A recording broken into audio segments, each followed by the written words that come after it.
Adam Power, how you doing, brother? Very good, bro. Very good. Good. I just want to start by saying thank you very much for joining me here today. It's an absolute pleasure to have you on, and I'm really looking forward to this conversation. Absolutely. Before we get too into it, I just wanted to take a moment to introduce you as the founder of Powered Group. Now, Powered Group started around about 6 years ago, am I right? Actually 7. 7 years ago now. And initially it actually started off the back of a Tai Lopez course on social media marketing. Yeah. And at its core, it began as an advertising agency serving e-commerce clients, social media marketing, so Meta, a bit of Google, and also email marketing. But it began servicing local-based businesses. Okay. So like traditional brick-and-mortar businesses, and then branched into e-com as the years came and went. And over time, I think it was off the back of you reading a book, which was Think and Grow Rich. Yep. You started deploying more of that cash into other businesses. Yeah. One of which I know about, which was Toig, which is a clothing business, also known as Top of Your Game. Yeah. And another thing I know that you're involved in, or that you've kind of started recently, was your agency accelerator. But that's just what I know off of watching maybe one podcast on YouTube and having had a conversation with you for about 2 hours in a coffee shop. Yeah. But I'd imagine I'm just about scratching the surface of all of the things that Powered Group is involved in. Now, you've shared on other podcasts your journey to present.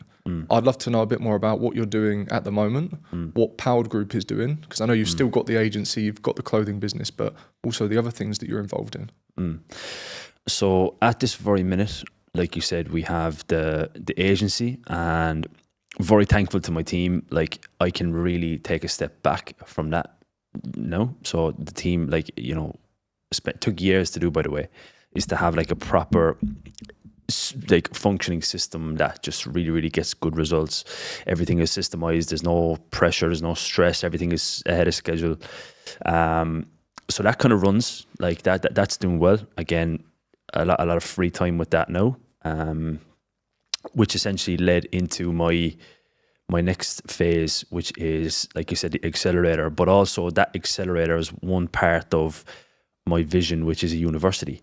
And it's the first time I'm saying this, but my goal is to get 1 billion people educated, whether that's a view on a video, whether that's reading an email, whether that's a workshop, whether that's, being involved in an event or anything. That is my lifelong goal. I'm 27 now.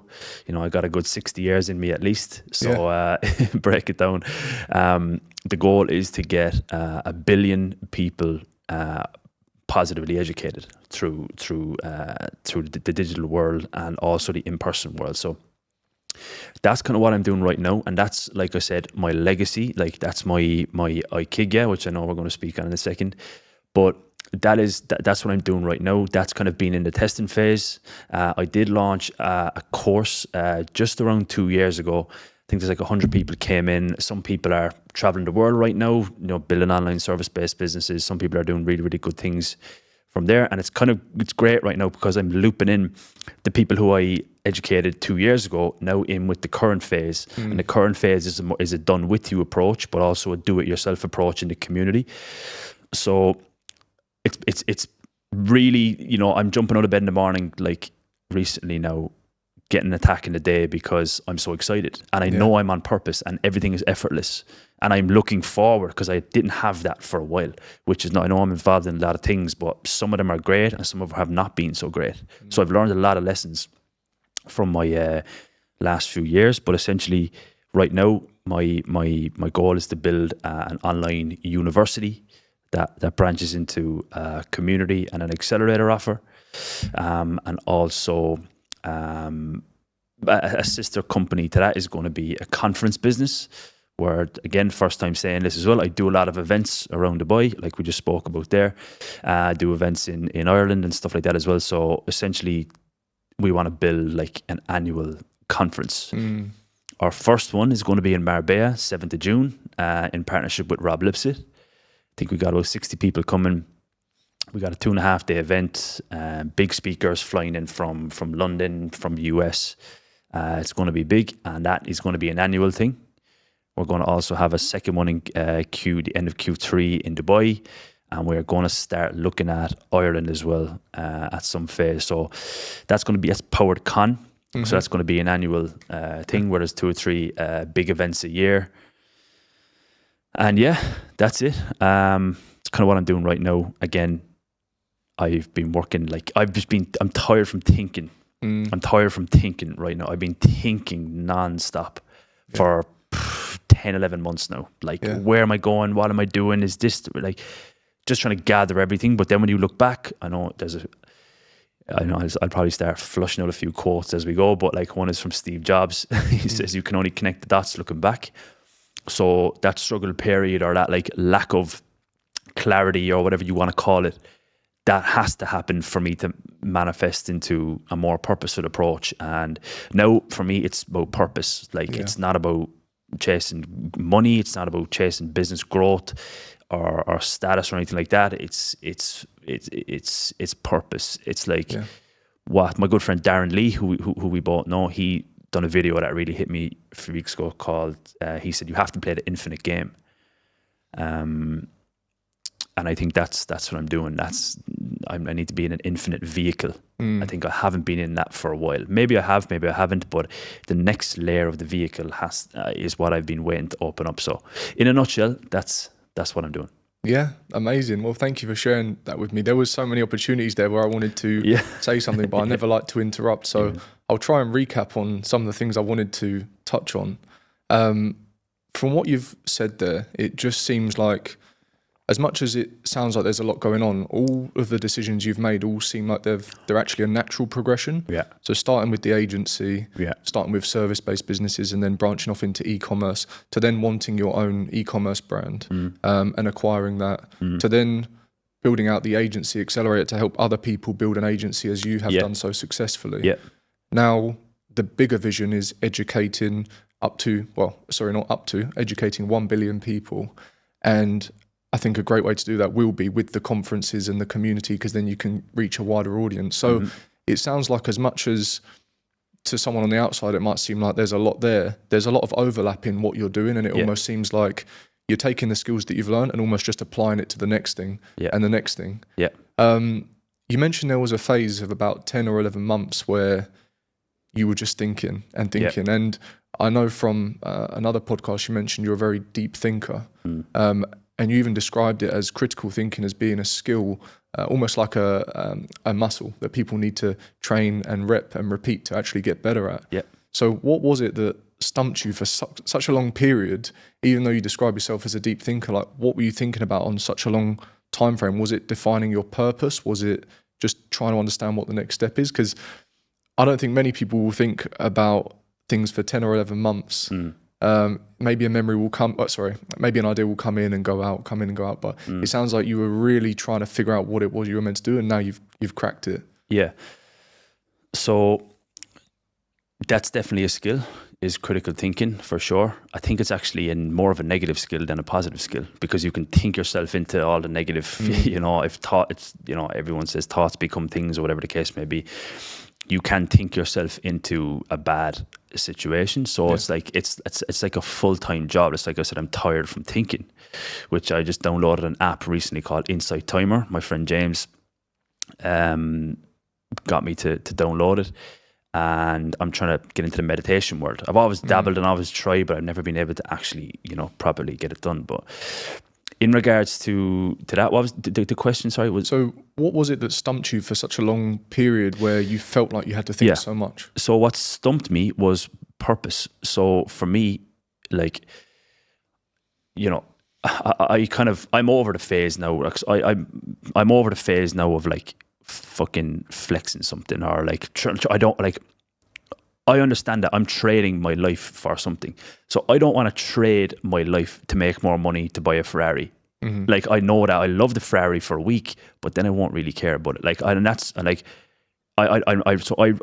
know I can just do that whenever I want, but I want to, for me, I need to trade my time, energy into something that's worthwhile. The definition to success is actually that. If you're selling your life for something that's not worthwhile, it's not worth your time. I'm not going to trade my most valuable asset, which is time, to get something that I don't really want, you know? So I kind of like, what is that? And what is this effortless approach that people have, like that they don't need to like motivate? And there was during that period as well, like when I was building the agency over the previous few years, I couldn't wait for Monday morning. I was ready for Monday morning for like on a Sunday evening. I'm like, I can't wait for Monday morning. I'm ready to jump up. I'm going to do this, then I'm going to do this, then I'm going to take a break and train and go back here. I didn't have that for a while. So I couldn't figure that out. And another friend of mine who owns Instantly.ai, he like hugely successful entrepreneur, he just said it in passing one time. He was like, the right entrepreneur in the wrong vehicle will never get ahead. And I was like, whoa. I was like, am I in the wrong vehicle? So I played on that thought for quite a while. And I was like, okay, I'm not in the wrong vehicle, but I just need the next phase. I need the next layer of whatever it is. So then I kind of discovered what's my purpose, because I think my purpose had changed. My purpose had changed to, you know, previously my purpose was to build an online business and showcase to people that it can be done. But I'm doing it 7 years now. So I'm showing it can be done times over and over again.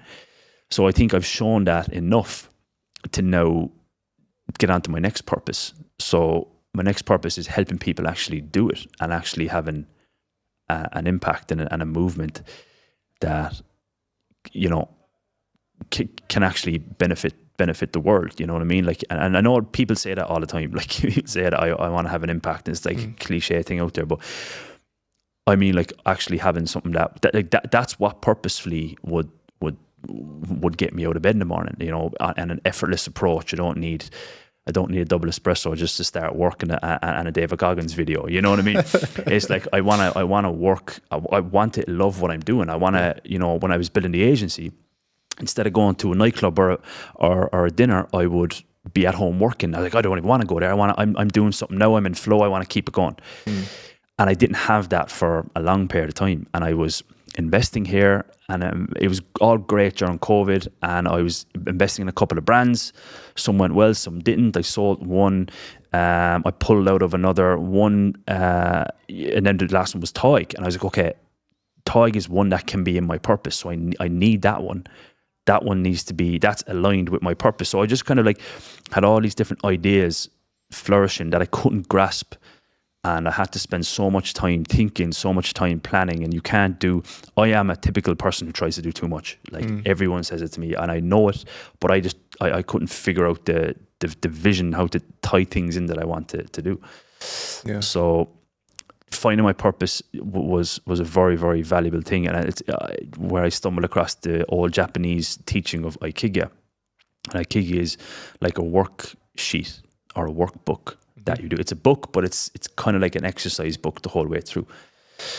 And at the end, it pumps out, you know, there's numerous overlaps, and whatever's in the middle, that's your purpose, you know. And I'm back on that now, and I just came off. No, I didn't come off track. I just had to go through that phase of getting there and thinking, and the amount of lessons that I've learned during that phase has been like, it's worth more than any education in the world, you know.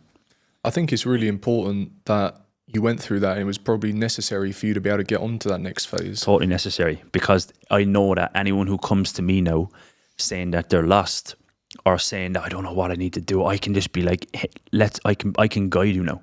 I know exactly I know exactly where to start, how to bring them through an exercise, how to get them, this is what you love to do, pair it with this is what will get you paid, this is what will have an impact, this is what will keep you from burning out, and this is how you'll do it effortlessly. And I know how to bring that through to someone and remove the limiting beliefs so that they can do it and they can commit to it. And it might be an ugly period, like I've been through an ugly period, but on the other end of it, it's freedom, you know. It's your life. And I think there's not another old saying, it's my second quote of the day, but I think another one is people die when they retire or something like that. So you don't really want to retire. Like the Japanese Ikigai trainings is like the people who have lives, the average lifespan in this particular area of Japan was like 109 years of age or something. Those people, they never stopped working because it's what they wanted to do.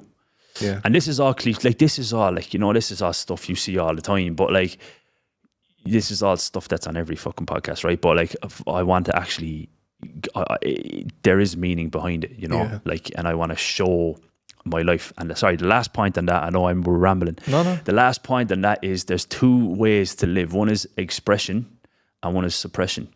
So the opposite, another word for suppression is, suppression is depressed emotion, aka depression.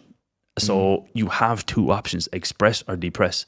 And if you're living in an expressive state, you're fulfilling who you are. It's effortless. You're moving. And if you're depressed, you're suppressing, which leads to anxiety.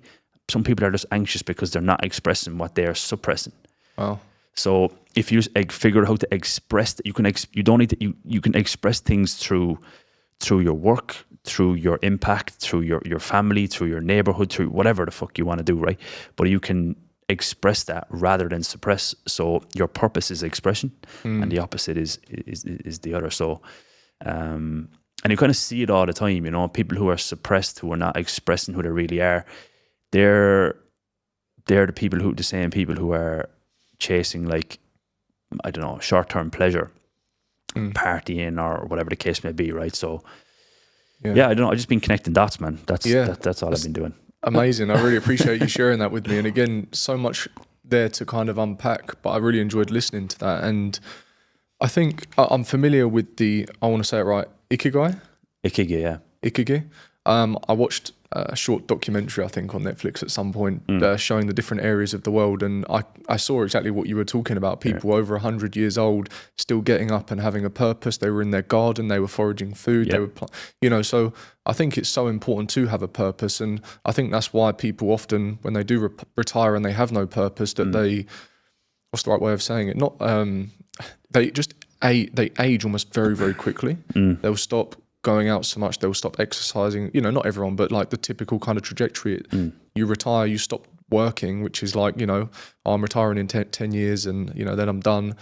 You know, they don't really have a plan after that. If I think back to like the typical kind of 9 to 5. So I think it's really important to have purpose, to have a routine, to have structure, to have a reason to get up in the morning. And it sounds like you've now found that fire again. Yeah. And I think it's the natural progression of any entrepreneur. And I'd like to get your thoughts on this.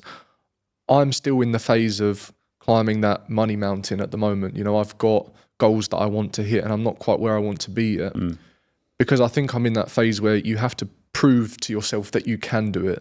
And the only thing that you know to work towards is revenue or business growth or profitability, which is when you're scaling a business, the easiest thing to use as a measure of success. But then once you hit that goal, I think it's at that point you have that reflection point where it's either, okay, let's scale further, but is that necessarily going to make you any more happy? You said it yourself, I could buy a Ferrari and I'll be happy for a week. I'm not at the point where I can buy a Ferrari yet. I'm sure I'd love to do that too, but there comes a time where you have to reflect and think, okay, I've realized now that just stacking up this money and getting more numbers on a screen on my bank balance doesn't actually make me any happier. I've proven to myself that I can do it. So now what is my purpose? What is my calling? And it sounds like maybe that's where you got to 10 or 11 months ago, where you kind of had that reflection point of, I can buy a lot of the things that I want. And when I buy them, it brings me joy for a week, but this isn't my calling. This doesn't wake me up in the morning anymore. I'm relying on the coffee when really that should just be an added benefit to what I'm doing. So I think my time will come with that as well. There's a few little things I want to get along the way. Like one thing I've got my eye on, and I'd love to talk about this as well. As it's my understanding, you're very big on, I was going to say manifestation, but I don't mean the type where you're just wishing for things. I know you've mentioned you have vision boards. You've also read a book to define your life purpose. I too, recently, and I spoke about this on the podcast with Paul, purchased a thing off the back of a book by Dr. Joe Dispenza called Becoming Supernatural, and it's a mind movie. And it's basically, I guess, very similar to a vision board in that you collate images and text together and make like a short form 2 to 3 minute movie that you watch daily. And on that, I have things related to my business, things related to my personal goals. And once I've achieved that, which I know I will do, it's just a matter of time, I'll then make a new one. And maybe my purpose or what I wish for might change slightly. It might not be to climb more revenue. It might be to divert my attention in another way that will also bring me joy and bring me happiness. So when you talk about vision boards and essentially creating your future, what does that process look like? And is that something you still actively do? Yeah. So the process comes down to firstly having, something I actively do. And there's two ways to do it. So you have a professional and a personal. So the professional is your professional life and your personal, and the goals have to be. So I'm going to try to get this off without going too in depth. But the goals have to be so big that you can get them into 15 words or less on both sides, that all the other ones fall into place. And how you do that is find a shopping list. You create a professional list. Okay, I want to do this. That you have a professional shopping list, and then you have a personal shopping list. And two things on both. You commit to one on each, that if you hit that, the rest of them will fall into place, or else start moving into place. That you can just come in and connect the dots and get the next one into place easily. So essentially having two, but then the second point on top of that is you need to have something out of your reach today. So for example, if you know how to get the goal, that's the wrong goal. So when I read my goals, I have no idea how. But then the fun part is spending the rest of the day trying to get that 0.001% of information and paying that ignorance debt down every single day that you don't know to try move there. So that's essentially how you grow. And then every morning and every nighttime, I'll just read my goal, and I have a vision board. So on my laptop or my Mac, wherever I'm working, I will have all my tabs are open, and my very corner tab will be my goals, and then my second tab will be my to-do lists, my essentially my Notion board and my plans for the day or the week or whatever, my project management tool essentially. And just whenever I go in to check my next task, what's on for the day, I'll make a slight click and I'll just open the next tab and I just look at my vision board. And I'll spend like 30 seconds looking at my professional, press one button on Canva, and spend 30 seconds looking at my professional, and then I'll just get on with my task. So that is essentially how I would manage it. But every morning, it's just before I start my day, which I'll be honest, my morning routine has gone way back from listening to Hormozy too much. I used to have over an hour before I actually started work. Now I'm working within like 20 minutes or less. Yeah. But essentially, I would look over them in the morning for like 10 minutes maybe. Then Bob Proctor, who I'm a student of, he has a template of like your purpose in an A4, and it shows you how to write it in story mode. And this first thing is like, it is sometime in the future. It is, let's say it is December 2025. My professional goal and my personal goal has become a reality. I am here now. I am there. And just read that in the present tense, and it kind of gets your mind thinking of being there. So that's just a quick exercise I do twice a day. And I've been doing that since 2019. So 5 years. Yeah, for sure. Amazing. And I know you kind of describe yourself as a bit of a visionary, and after hearing you say that, and also talking about what your life purpose is and the things you want to do in the future, it's very clear that you're not just thinking the next year. You really are thinking the next kind of 20 years. And I think most people don't look past tomorrow, but I think you seem very structured in what you want to achieve in your lifetime, which is amazing. It's making me start to think maybe I need to think a little bit further ahead. Like my mind movie's great, but it's all to do with the next kind of 6 months. It's so hard because the instant gratification, I leave a lot of, I suppose, like success now on the table, because I know it's not going to be like what my long-term thing is, because I could continue scaling what I have now, but I know it's not where I want to go in 20 years. So it's a hard thing to do, but, and like saying no, like I've had major FOMO the past month in crypto. Some of my friends made $1 million profit in the last like 30 days, or 60 days. And I'm like, fuck, did I miss out? But then I'm like, no. my day will be in the future, So yeah, it's kind of going that way.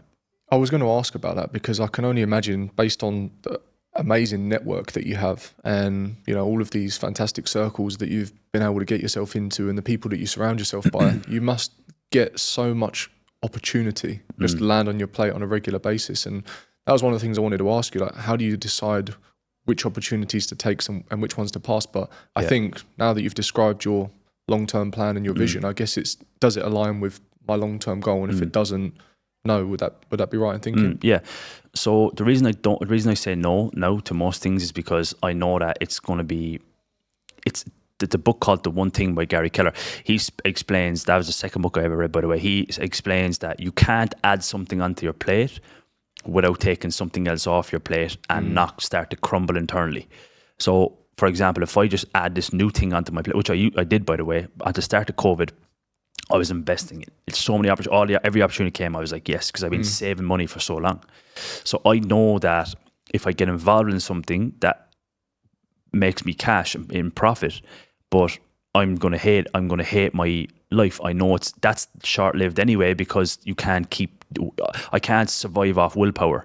Yeah. I can't listen to David Goggins every day before I open the laptop, because that'll burn out you. That's a finite mental resource that you have access to. So I just know that it's not going to be something long term. So then I just essentially will like say no and kind of go from there. But then I've noticed, like, the more successful people, they have less things, you know. Like, the more successful people they are, like people doing multi-7 figures a month that I know, they have less things on their plate, as you would think. Sometimes the answer is, I used to think the answer is more and not less. Now I think this. So I've had to learn all these lessons the hard way, because being from Ireland, from like the north side of the city in Cork City, fucking hell, I had no one to go to. I had no one to speak to. I had no one, like, I didn't have anybody to even ask these questions. So for me, it was just like figuring out on the way, you know. It's been very hard, but just say no. And I've said yes to things in the past that I should have said no to, and I know that it's the knock-on effect that takes time, because it's all mental baggage. Yeah. You know, it might not be like, oh, it's passive, but it's not passive. It's mental. You're carrying around a mental fucking. I always say, like, if you're carrying around a gear bag with like a 20 kg dumbbell in the back of it, do you want to add another 5 kilo into that? Because it's like 20% heavier. You're going to notice that. Yeah. So I'm just. Yeah, and from my experience of, like, you know, ups and downs and learning to map out purposefully and legacy wise, I can know now straight away.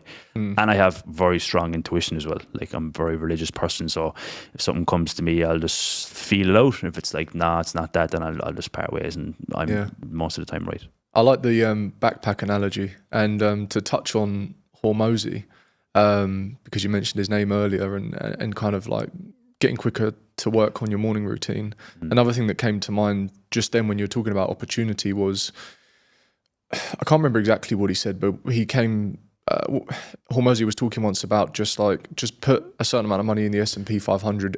If you're at this stage in your journey, like, don't bother trying to distract yourself with all these other things. Like, just concentrate on your model. If you want to invest some money, just take a safe bet, like just put it in the S&P 500. Or I think he says invest most of it back in the S&P and me, or something like that. S&P 500, yeah. S&P 500. So I think what he's trying to say is, like, cut off all these other things that maybe look shiny but are just distractions. If you want to maybe earn 10% yield on your income, just stick it in the S&P 500, or reinvest into yourself, and give yourself the ability to earn even more money. And then once you truly have purchasing power and time, because you've automated your business or systemized things, then maybe look elsewhere. But while we're on the Hormozy train, you mentioned about your morning routine and kind of getting straight to work. Yeah, such a fucking topic, man. The morning routines, they're everywhere. Well, this is what I was going to say.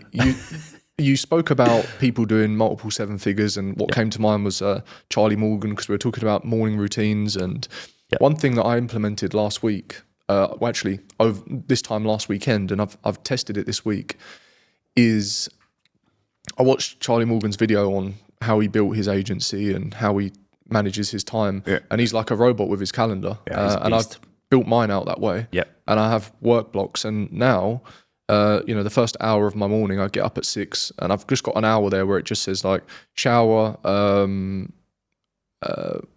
can't remember what it says now. Shower, coffee, basically get to work. And then I have like a 4-hour work block after that.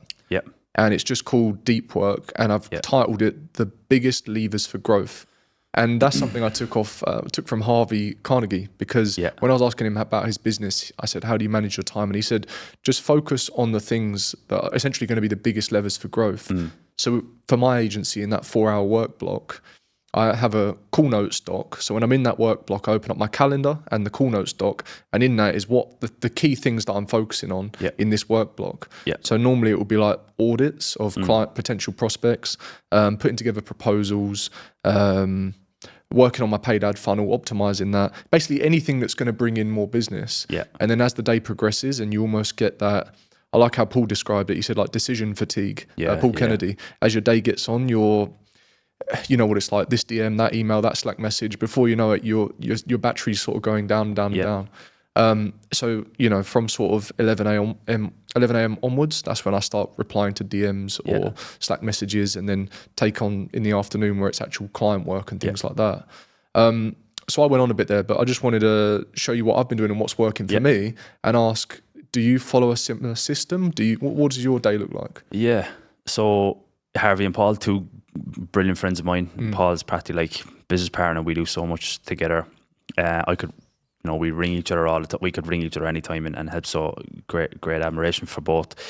And I think that's something that is so important, is having that number one routine. And so here's the big cliche, and I think it could be Hormozy an interview with Ed Mylett. Do you know Ed Mylett? I don't know. Ed Mylett's a fucking legend. He wrote the book How to Max Out Your Life. Okay. He's really good friends with Grant Cardone, etc. But they were speaking of, like, if you go in now and look at, entrepreneur morning routine of fucking Patrick Bet-David. He just sold his business for $300 million. So his morning routine now is going to have the cold plunge. It's going to have the sunrise yoga. It's going to have the 3-hour grounding thing, right? But he didn't do that when he was coming up. Now, there's a second point that I really think is applicable as well. So number one is that, this is for the listener. Okay, I've done a lot of research on this morning routine stuff. You don't emulate successful people where they are now. Emulate their come up. Because I guarantee when Patrick Bet-David had it back against the wall, he was not doing grounding and yoga in the morning. He was waking up, triple espresso, a quick fucking breath of fresh air or a shower, and he was opening that laptop for 6 hours flat. No question about it. Same with Hormozy. He was up at 4 a.m. in his gym, and he was training people, and then on the computer, and then he was doing whatever the fuck he needed to do. So don't emulate them now. Emulate their what they were doing, how they got there. Okay. The second point to that is you have to be self-aware enough. Critical thinking muscle. You got to have that muscle, but you got to be self-aware enough in regards to your current skill set. So you can't just tell the waiter in a restaurant to wake up and work harder. You can't tell them wait tables better and eventually you're going to own the restaurant. It's never going to happen. They need to wake up, and their work is not essentially going to be physical work. Their work is going to be study. Their work is understanding, taking courses, reading books. So that is your work. Your work is actually going to be study. You can't just work your way with no skills. So a morning work block can be developing your skill set, understanding how to open a restaurant, how to get a location, how to get a bank loan, how to get a fucking staff payroll, how to get a chef, how to, get an electric bill. Their work is going to be all that. If you're a waiter in a restaurant and you want to own a restaurant, you can't just if they wake up at 6 a.m. and start waiting breakfast tables, they're never going to own the restaurant. So you have to be self-aware enough to where you actually understand, okay, what do I lack? How can I get that? And how can then I implement it into my work? So there are two of the main points, and then have it within, you just get to work as well. Steve Bartlett, if you're at home listening to this right now and you're right into YouTube, Steve Bartlett and Chris Williamson, they just done a video. I think it's about 11 minutes long, and Chris Williams is like explaining a quote that they both agree on. He's like, thinking about doing the thing is not doing the thing. Manifesting the thing is not doing the thing. Writing about the thing is not doing the thing. You have to do the thing. So you can, when you're studying and learning how to do the thing, that is doing the thing. But you have to develop the thing and understand where you lack. Who has the answer to that? Pay your ignorance debt. Down to them. Hormozy is big on ignorance debt as well. Pay your ignorance debt to them. And bring it into your own thinking processes, and then start working. So that's how I would structure my day. But right now, while I was developing all this, I didn't work for 2 hours after waking up. Me, cafe, no phone, and just like I have a fucking one of those moleskin fucking notepad things, a big thick one is filled. My arm, I got a fucking big thick fucking muscle hair on this arm from writing. But so I spent so much time writing that was at that particular time I lacked direction and clarity and purpose. So that was my work block. My work block was not cold calling at that particular time because like I didn't know who the fuck to cold call and I didn't have an offer to give them, right? So that was at that time in my life. Now all of these fucking Twitter bros, they're all going to be like, no, wake up and cold call, right? That's fine if you know what you're doing and you're in the vehicle. But for me, my routine now is literally wake up, cold shower, and I'm having tea now because I just explained there having a caffeine break because I was totally way overboard in the caffeine. So I'm having like a tea or some form of hot drink, and then I my Huberman thing, the electrolytes that Huberman talks about, and then I'm just working. And I'm working for like 2 hours, and then I go for a walk, come back, work for a little bit, breakfast, train, come back and chill for a little bit, and then work 2 or 3 hours again, see what meetings I have, and then I try to finish. I'm trying to finish every day now at 7. So at 7 p.m. I'm finished, and I just do something to buy then. So that's kind of a rant on my findings of the overall routine-based things. Yeah. But hopefully that's what I've learned. But that's how I structure my day now. But if I am going into a different vehicle, I will not wake up and work. I will wake up and study because I need to learn that particular thing. Like, you know. So yeah. No, I really appreciate you sharing that with me. And do you know what? There's a few things I'll touch on. I think the more I surround myself with people like yourself, like entrepreneurs, I realise more than anything, it's almost like being an entrepreneur is a mindset. It's a shared mindset of being extremely self-critical with what you're doing, understanding what to do and when. But it's all relative to where you're at in your journey. But what I find is once you've been through that, it makes guiding someone else on that journey so much easier. Like you almost instantly know what to do and when because over the years you've faced it. Yeah. Like I found out, like, I discovered this kind of recently not recently, like all the time, I guess, when I'm talking to clients with e-commerce businesses or people might reach out to me, and it just gets easier and easier to give people advice and to be so adamant in, no, you should do this. Like, forget that. Do these 3 things first. It's almost like Sixth sense. Yeah, it's almost like, I don't know, you just get, not even a gut feel, you're just so sure of what to do. And it's funny because you don't always notice it in the day-to-day of your own business. But being surrounded around people like yourself in Dubai, and we had a conversation about niching down and things like that. I've never been so sure of what I need to do in my own business. And it's almost like I can't do it quick enough. I know everything that I need to do, and that's what's fired me up. I mean, I never feel the need to be motivated anyway. I actually used to fall into the trap of doing stuff for the sake of doing stuff to feel productive, because I just felt like, well, you know, it's been between the hours of 8 and 6, I should be working on something if I want to. But that often meant just doing things that don't actually move the needle. Now I've truly identified what I need to do in what order. I just can't do it quick enough, and that's what's firing me up at the moment. But I think, all I'm trying to say is, I think being an entrepreneur almost starts here. It starts in your mindset. And you know, the more people I meet and the more people I talk to, there's just so many similarities. Yes, we're at different parts of our journey, but you've been through it. You know what stage I'm at, and you know what's to come, which is what I find quite funny. But I wanted to touch on that, and then the other thing I wanted to touch on has actually slipped my mind now. I went on a bit of a ramble there, but I guess your morning routine. We touched on that. What about this then? You're very big on reading, and there's 3 names I hear you mention a lot: Bob Proctor, Tai Lopez, and Grant Cardone. So do you think that a lot of your success has come down to mentors, mentorship, reading, And it's ultimately studying, like you said earlier. There's a time in your life where you should be studying, and then when you know what to do, that's when you action it. So do you think that's where a lot of your knowledge and successes come from? Yeah, of course, man. Like there's nothing else that has come from, like, it's all a self-education. And I bought Tai Lopez's 67 Steps back in 2016. And again, like, I remember I think my mother had access to my email at the time, and I paid on PayPal, and my mother rang me, "Your PayPal's been hacked." But no, I was investing in self-education, like, you know, and that's something that nobody believed, but I just believed in it so strong. So it's all been down to, like, I know I give it to him all the time, but Tai Lopez has been the person that just flipped the script on me.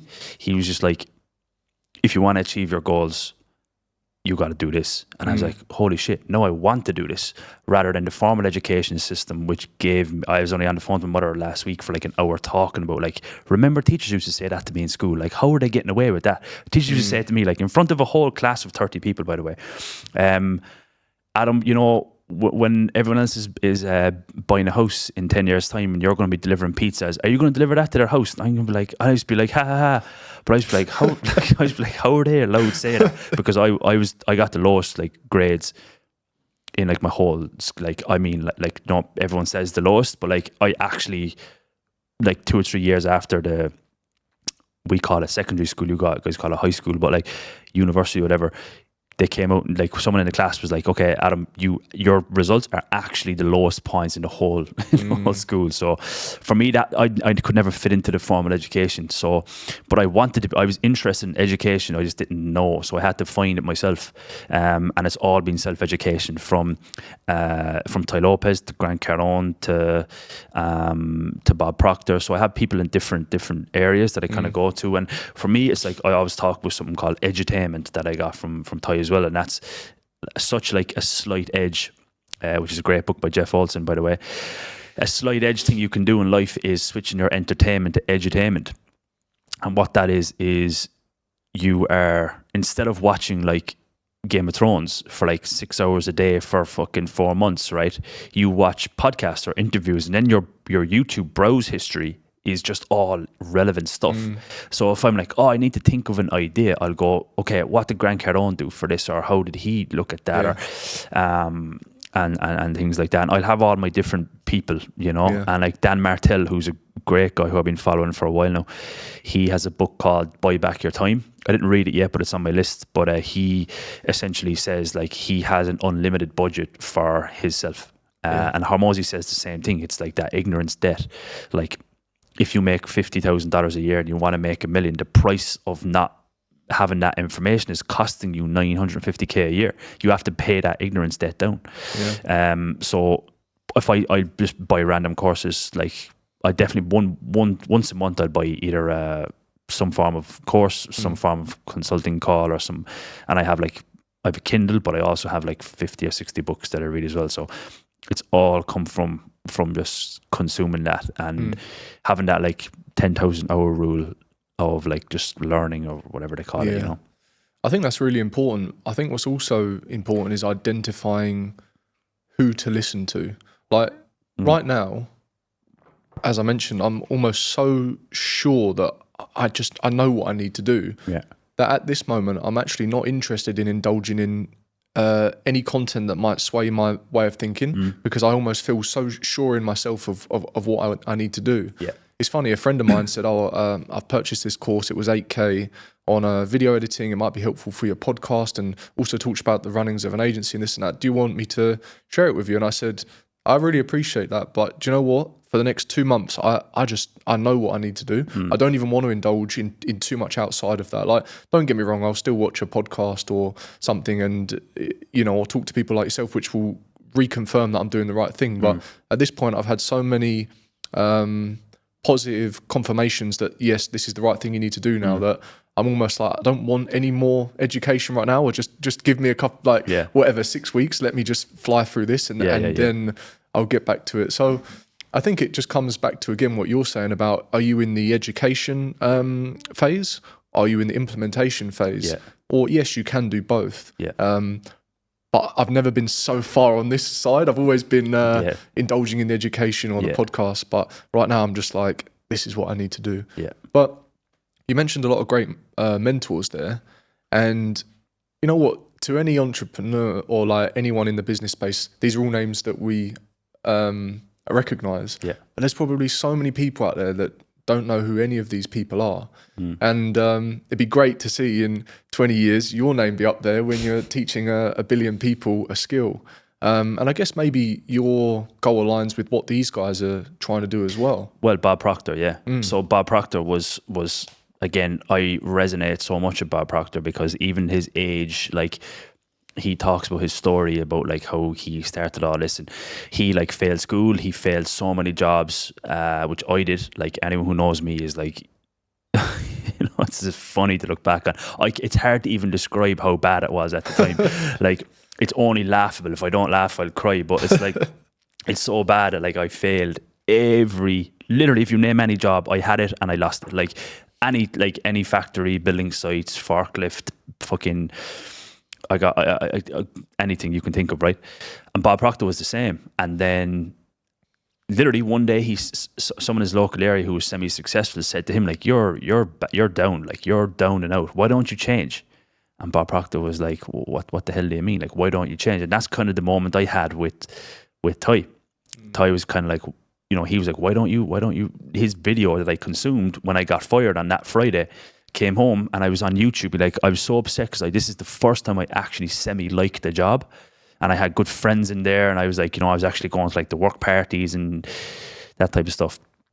And when I came home that Friday evening after getting fired, right before Christmas break, I wrote into YouTube how to, I was writing things into Google, like, I can't hold down a job, or what's a job that anyone can have, or like, what's a job for stupid people. So I was writing in all these things, man, and basically Tai Lopez came up, and then he was like, you got to change, man. He was like, why don't you? And I was like, I can change. I was like, what? I was like, I can change who I am as a person. And I was like, that never entered before. It was always kind of in the back somewhere, but it kind of entered a little bit then. And then essentially I was able to relate to Bob Proctor because he had that moment with someone there, and then he built a massive floor cleaning business. So he just had like, you know, he had like 50 employees or whatever. I've never had 50, by the way, but I've had, you know, we have quite a bit, but I never had that much. But he had like 50 employees. He was like cleaning buildings all over the world for 10 years. And then he was like, okay, I'm running this business, but no, he's like, the next thing for him was to help, because he was cleaning running the cleaning business during the day, and then just obsessing over personal development and human potential and how the mind works and how to improve and achieve goals, etc. at nighttime.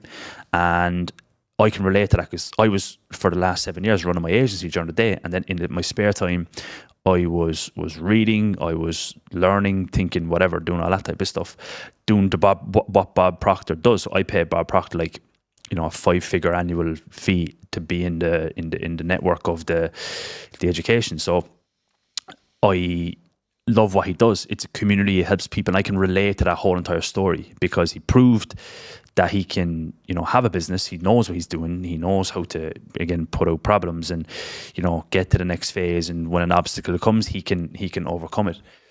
But essentially, he knew that his next purpose, that he was his Ikigai, his purpose, his legacy was this thing. And I knew from the back of my mind that when Bob Proctor died, so COVID was just coming to an end, and I was in Marbella at the time. I lived there for a while, and I was actually getting ready to go out with my girlfriend at the time, and I just clicked onto Instagram while I was waiting for her to get ready, and I was like, I stood there like, just like a shock, because COVID was coming to an end, and my next goal after COVID was like, I don't care where it is in the world, I'm going to his seminar, because I could never afford it pre-COVID. And then after COVID I could afford it, so I was like, I don't care, I'm going there, wherever it is, I'm going. And then he died. You know, people say never meet your heroes. Like, you know, people say like, because he's done so much for me, you know, it's like my little brother who's 11 or who's 10 or who's 11. Sorry, him meeting Cristiano Ronaldo or Messi, like that's like me meeting Bob Proctor, you know. So I was just and I was on the phone to my mother and my father the same day, and I was like, Bob Proctor passed away. I didn't even know, like, you know, I wanted to go to his seminar so fucking bad, you know, because I pay for all the virtual tickets for his seminars. And when I'm paying for his virtual tickets, I would like me watching the seminar at home with a notepad on my own Friday, Saturday, Sunday, and I fucking loved it, like. But then when he passed away, I was like, both parents said at both different occasions, "Now it's your turn. Like you pick up that now in your lifetime is to pick up that." And I'm like, I can do for other people what he done for me, even though he doesn't even know I exist, by the way. But like, I can do that for other people what he done for me, and that's Bob talks. But he died at 86. So for the last 20 years of his life, from 66 to 86, he was up at 5 o'clock every single day, reading, studying, creating content. He turned his whole back garden into like a massive shed, like. Whereas like studio, 5 cameras, he presses one button, there's a full-time creative director who lives in the house with him, like that type of stuff. So I was like, whoa, like I want to be 86 years of age, getting up at 5 a.m. and excited to spend my days. I don't want to be fucking playing golf that I don't even like. I'm terrible at golf. It couldn't be worse if I tried. Okay, I don't want to be playing golf for every day for that, because that'll get boring, man. I want to be still active, and that's my critical thinking thinks into the future. And I might not have the results right now in that aspect, but that's where I'm going. So that's what Bob Proctor done for me, and that's where I can feel I can pass on to that. So both parents said it the same day. They're like, if there's anyone to pick up that fucking torch that we know, it's definitely going to be you. And I'm like, fuck, that's my lifetime, is to pick up that torch and keep it going, you know? Because again, I know I'm waffling, but having that 14 years of like hell in my education, and I mean like hell, like I mean like battling with teachers every day. I hated school, like I hated it, right? And then all of a sudden finishing school and starting education into something I loved, it's like an unheard of thing, right? Yeah. So essentially for me to be able to do that for others, and for me to be able to continue getting better and learning and having some form of a system, that's my that's my thing. Amazing. Well, you've got some time. You're 27 now, right? So I got 60 years. Yeah, 59 by the time years. you're Bob Proctor's age. But how crazy that he had, not crazy, but like he has no idea what impact he had on your life. No.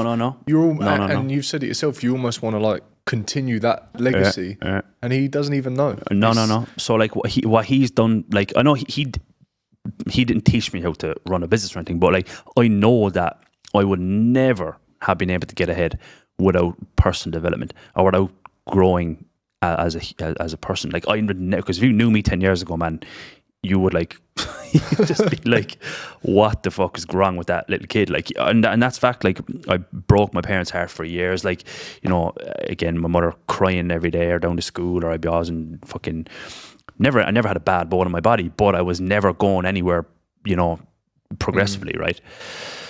And then all of a sudden Bob Proctor done that for me. So for that like impact for him to have is like, and he doesn't even know. Yeah. But I know for a fact that he probably died a very happy man. Like, you know, in his last stretch of life, whether it was a week or a month or a year when he knew he was sick or whatever, like I would imagine that was a very peaceful and you know, grateful time that he was able to, because all you have is your thoughts then. Yeah. And that's a fear of mine, is like, fuck, your last stretch of your life. Heaven or hell will be the last stretch of your life before you go elsewhere. It's like you only have your thoughts when you're there, like, and you know, if I don't have an impact, is there. But he's not only positively affected me. Sorry, what I go say. He is like positively affected. His knock-on effect is going to be massive if I can achieve what I want to achieve in my lifetime. And putting it out there, I could fail, by the way. I could, like, I'm aiming big and falling short. That's my goal. Like, I don't care if I hit it. I'm just saying that's my commitment. Okay, but like his knock-on effect has been more for me, and like because of him, my future kids who are not even born yet, they're going to live in a fucking beautiful, much nicer house. My wife is going to be 10 times more secure than my other wife that I would have found elsewhere. Like, my parents are more proud of me. I'm hopefully inspiring family members and people back home some way, shape or form. So that light, and karma's a real thing, by the way, as well, you know. So for him to pass on that, it will come back his way. So, and that's kind of how the world works, really, from what I can see. But again, little waffle, but no, it's all good. Keep going. That's what we're thinking. I was going to say, you're definitely inspiring people. You inspire me. I see you as almost like I said, you're on a different part of your journey than me, but I believe we're on the same path. Yeah. I'm just a couple of years behind, maybe longer, whatever. But I'm at the point where I'm still trying to prove myself that I can make the money.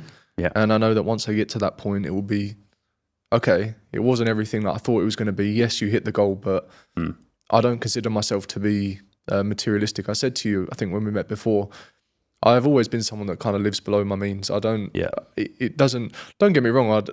There's a particular Rolex that I really want to get, and I'm going to get it. I'm just waiting for me to hit my target. I don't feel like I deserve it yet. I could buy it now. But I don't feel like I deserve it yet. I want it to be a milestone piece. I could have got a nicer apartment in the marina maybe, but I don't, it doesn't really, I'm very happy where I live. I don't need the watch right now. I know I'm going to get it. And for me, I think those kind of purchases are more personal. Yeah. I'm not doing it for anyone else. Yeah. Where was I going with that? There we go. That's because you have pleasure within your purpose, though. If you don't have any other pleasure, you're going to seek short form pleasure, and that will come with a Rolex. And I always know, whenever I had that lack, I was also shopping a lot in regards to just buying clothes or just trying to get a dope. I don't know, was I getting a dopamine hit or something? Just thinking back, but I don't know. And I think you don't need that stuff. You don't need the materialists. And Alex Becker has a great video on this. You know Becker, yeah. So he has a great video on why he became a minimalist. No, he probably did take it too far. He was essentially living on a fucking.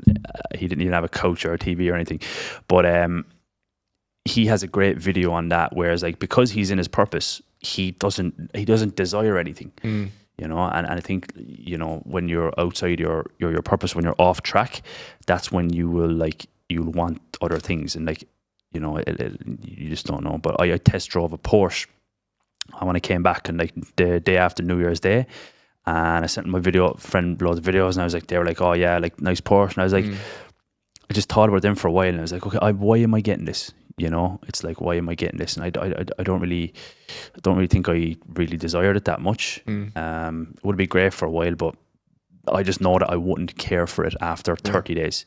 Yeah. Do you know, speaking of cars, I see a lot of them out here. There's American muscle cars.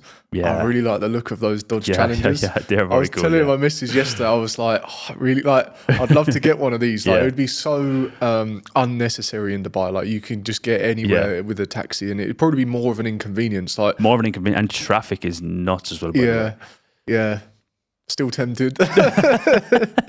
I'd love to just, even if I just rented one for a month, just to because I used to drive back in the UK, and I don't drive anymore. Like I say, there's just no point. But it is nice to drive here. It's nice to be able to just go to the Dubai Mall and just jump into a cafe, whatever. But I think it's stressful driving here as well. I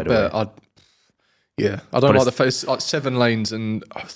Yeah, then Google Maps or whatever app you're using gives you 3 seconds. So if you're if you have to cut across 4 lanes, it's turn left in 100 meters, and you're oh shit, you have to go across 4 lanes in 3 minutes, in 3 seconds, and get off the motorway. But the sad thing is it's not a flex here. No, it's no. You can't. It's not a status thing at all. Having any supercar.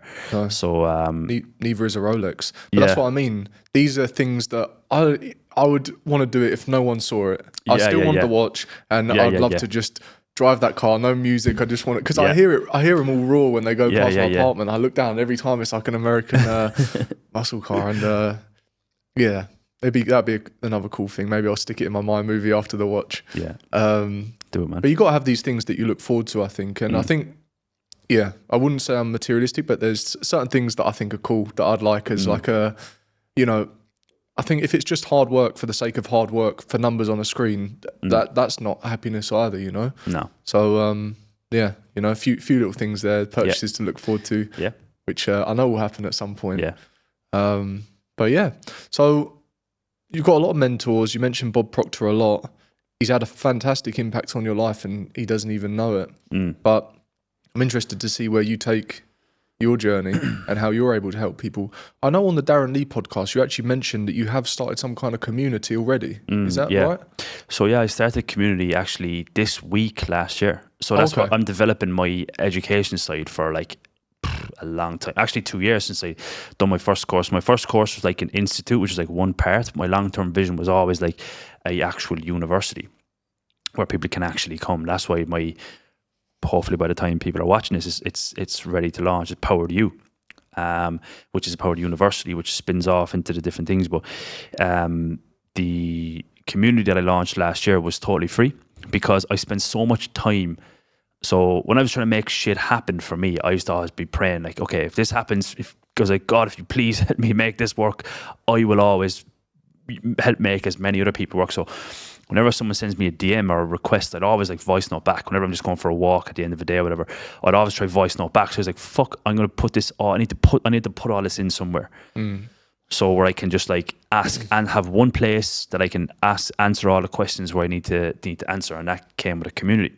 So I've done a community for free. I was doing like mini courses in there, like mini trainings, loads of different cool stuff. No one ever had to pay a penny. But then after about 60 days, I realized that people don't value anything for free. You know, whether it's monetary or psychological, you have to have an exchange. So essentially I had to be, it started to die off. You know, I think we had 1,100 members overnight. I think overnight in 24 hours, I could be very much wrong here, I don't know, but it could have been the biggest online education group in Ireland for like online service-based businesses. I could be wrong. Someone shoots me down, I don't know, but overnight we had 1,100, and then the first call we had, I had to like upgrade my Zoom. There was like so many people coming on board. It was amazing. I was getting guest speakers in every week from Canada, US, UK, all the way to like different people in all different fields. It was fantastic. But then another month came back. The calls that we were doing and the workshops I was doing was all totally free. Whereas the numbers were dropping each time, and the engagement was dropping week by week. I could physically see it dropping. So, and it was just because it's free, man. You know, like people just don't value for free. And I saw someone say like, if Netflix was free, nobody would consume it because YouTube is free. And people don't watch a lot of like long form like entertainment stuff. That they would go to Netflix for that. But essentially, like if Netflix was free, they wouldn't have half the retention that they do. So I had to create something, and then I spent so much time and I invested like a lot, tens of thousands into like understanding this, how to make it work, and how other universities are working, how other people are actually getting results from like a systematic approach. And I've just been building that ever since. So that's my old community was free, and now it's evolving into a new paid one. But it's essentially, when it was free, it was great, but it's not really. It wasn't a long-term thing. You know, I still do stuff for free all the time. I answer questions and stuff like that. But it is more, it's not valued, basically. And I learned that lesson the hard way. You know. So is it a course? Is there lessons in there, or is it more of a like group coaching? Previously, it was more group coaching. It was a group. There was like a group for all different areas, all different Q&As, support tickets, everything. It was all different, and I used to just go in and every morning tick off all the ones. When I'm going for a walk in the morning, whenever someone asked a topic, I would like video record the answer and send it in there.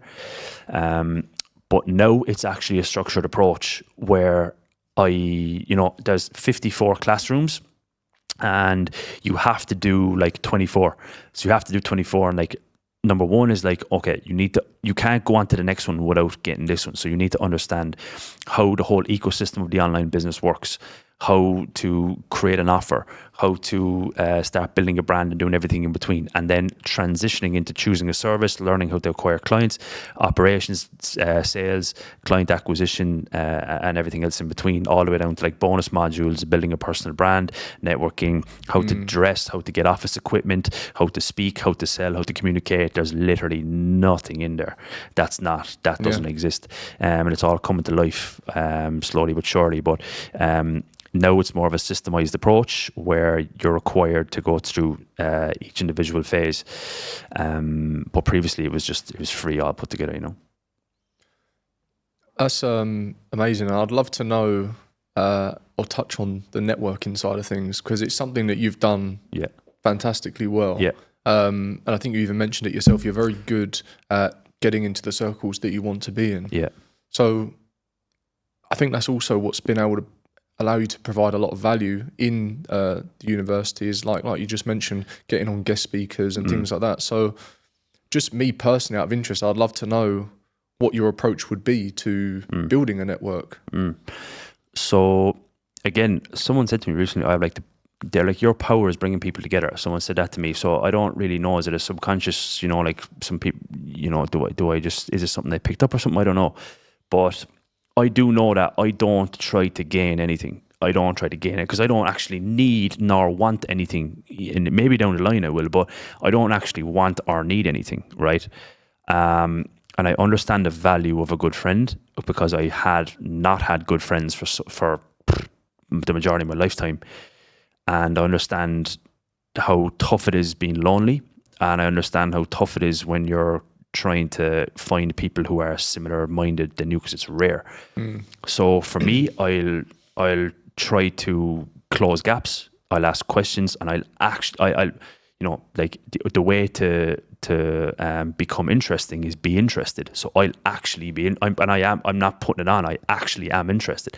How did you do this? Where do you live? Why do you live there? What kind of, you know, how do you do all this stuff? And I actually am interested in learning from people. And I think when I'm interested in learning in them, and I don't try to acquire anything because I don't need anything, it's not fake. Like I don't have anything to gain from these people, then I think they're just like, you know, the conversation will pick up again. You know. Sorry, and I just think that's it's like an authentic way of doing it. But yeah, I don't really know. It's just not being a fucking dickhead, really. Yeah. For sure. I think Hormozy kind of explains it in a good way. Mentioned his name a few times here, but he says, you know, when it comes to exchanging value, and it doesn't even necessarily need to be networking, but he says like give, get. Like the more that you kind of give out to people and assist other people on their journey, or even just with regards to conversation, eventually, you know, well, you mentioned karma. You know, what goes around comes around, and if you're always someone that's providing value and helping other people, like the university that you're creating, then the university is also going to give back to you. Absolutely. And it's come back so much. Even building the university, there's different classrooms that I am not specifically experienced in, where I had to call in people from my network, and I make one phone call, and I have like the best that I can think of, and he's coming in. He's like, "Yeah, I'll pop over there, man. We'll record a load of lessons," you know, like. And I'm on a camera 1 hour later from the phone call, and they're in my office, and we're speaking. I'm like, how do you do this? How do you do this? And they're literally telling me, and I'm telling the camera, and we created like fucking top tier classrooms inside here that people are able to learn every skill that exists, all because I spent 7.5 years building up a network that I'm able to pull on when I need to. You know, so it's such a valuable thing, but it's not something like you can't look. It's not an exchange. You know, I know that right now from building this, I owe a lot of favors right now, so I know that I'll be called on for different things, but yeah, it's not like an exchange. It's just, he's a good friend of mine. I'm a good friend to him, and I'll always like do things, you know, like I'll buy my friends gifts and stuff like that. Like I'll buy them I'm like, fuck, I got this for you, man. Or, you know, this is for you, or whatever the case may be, you know, and it always comes back around. So amazing. Well, I just want to say, Adam, this has been an amazing conversation. Like our previous one, I feel like I've taken so much from this personally, so I have no doubt everyone else will enjoy this conversation as well. I hope so. For sure. I enjoyed it. You went really deep into some of your ideologies and your way of thinking. I wouldn't even be able to summarize this podcast because we touched on so much: books, mentoring, visualization, mood boards. That's what you're saying is interesting there, because that's the problem. Like, I people talk about so much stuff, but then when I get to my work, what I've essentially done for 7 years is create and run ads for online brands. But people talk about so many different things, you know. So people forget. Like, people are like, "Okay, we spoke about this, but what do you do again?" And I'm like, I run an advertising. It's not a sexy business. No. You know, it's not a sexy thing to do. So that's why I'm kind of like, even though I do genuinely, though, I'm so emotionally attached to my business. Like, I can't, as much as I try to step away, I do always end up coming back in. And as a founder, it's a good and bad thing. A lot of my friends be like, "You can't be doing that." But I'm like, I want to do it, and I know it's a bit better for me to do it. But what you said there is interesting, because that's, even though I have it and I love it, I also have more to give. I know God didn't put me on this earth to fucking run Facebook ads, man. You know, I'm not running paid traffic to websites and putting that on my tombstone. You know what I mean? At my gravestone, I got more to give, man. You know, I know I do. So that's interesting you said that. You know. Yeah. Well, it's amazing, and I'm really excited for what's to come. Look forward to continuing to watch your journey and hopefully be part of it in some way. Of course, man. Of course. But thank you very much, Adam. It's been an absolute pleasure. And all I will say is, for people that are maybe wanting to reach out to you or get in touch with you or get involved in the university, where can they best find you? So hopefully when this is going live, everything is ready. It's powereduniversity.com. When you're on there, you can then select where in the journey where you are, and if you're in a beginning phase, you go straight into the community, and it's like $90, like $97. And if you are experienced, if you already have a couple of clients, or if you're ready to really make it work, then you can come in and work directly with me and my success manager, and also my COO in my agency. So we come into the Done With You service, and over 6 months we literally plug and play everything into your business to get on a 7-figure rate. So that's on powereduniversity.com. Or if you want to connect, I'm just pretty much on Instagram. I kind of delete the app for 48 hours and then go on it again and then delete it again, because it's a dopamine. I watched a lot on dopamine recently as well. E-Man has a great video, Hormozy has a great video, and Becker as well. Becker actually has 2, and also Sam Ovens as well. They all have great videos on dopamine. So yeah, pretty much Instagram. My second YouTube video is being edited as we speak, so hopefully there is a bit of growth there on that as well. My first YouTube video was a bit wild, but the second one will be toned down a little bit into more value-based stuff. So wherever you prefer, basically. Amazing. Well, I look forward to watching your second YouTube video, and once again, thank you very much for coming on the podcast. Absolutely, man. Thank you for having me.